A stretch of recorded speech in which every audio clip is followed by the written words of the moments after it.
խոստումներ ու արդյունք չենք տեսնում։ Արարատի մարզի Հովտաշենի բնակիչ Սոս Մելիքյանը դժվարանում է անգամ իր միակ կովը պահել։ Թեև 7000 մետր հողակտոր ունի, բայց խոտ է գնում։ Պատճառը ոռոգման ջրի բացակայությունն է։ Ես մի կովի համար գնացել եմ 200 տուկ խոտ եմ առել։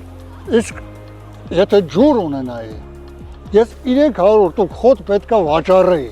Արդեն 6 ամիս է գյուղում ոռոգման ջուր չկա։ Ջրի խնդիրն այստեղ օրհասական է։ Վերջի 5-6 ամիս ոռոգման ջուր вообще չկա գյուղում։ Դաշտերի հողերը սաղ չորացել, անգամ անասունի համար ջուր չկա։ Կովս հենց հիմա մոտ կիլոմետր ու կես հեռու այդ չոր հողի մեջ կապված է։ Տնից ջուրը լցնում են վեդրոներով, տանում են որ ջուր խմեն։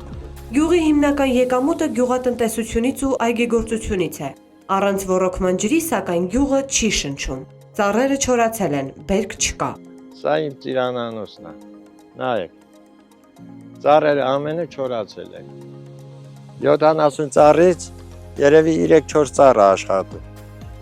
Մի հատ ծիրան չեն վերցրել։ Իսկ գալիս է աշունը վճարումների ժամանակ 4 անգամ կանչում են, արի վճարի։ Մենք է սուսուկուս վճարում ենք, ինչ անենք։ Հովտաշենցիները բազմիցս դիմել են պատկան մարմիններին, սակայն իրենց դիմումները մնացել են անտեսված։ Մարզպետն էլ է տեղյակ։ Համայնքապետն էլ է տեղյակ։ Ջոմն էլ է տեղյակ։ Ամեն ինչից տեղյակ են։ Բոլորն էլ տեղյակ են, թե ինչ իրավիճակ է։ Ու միշտ խոստումներ ու արդյունք չենք տեսնում։ Ու սենց էլ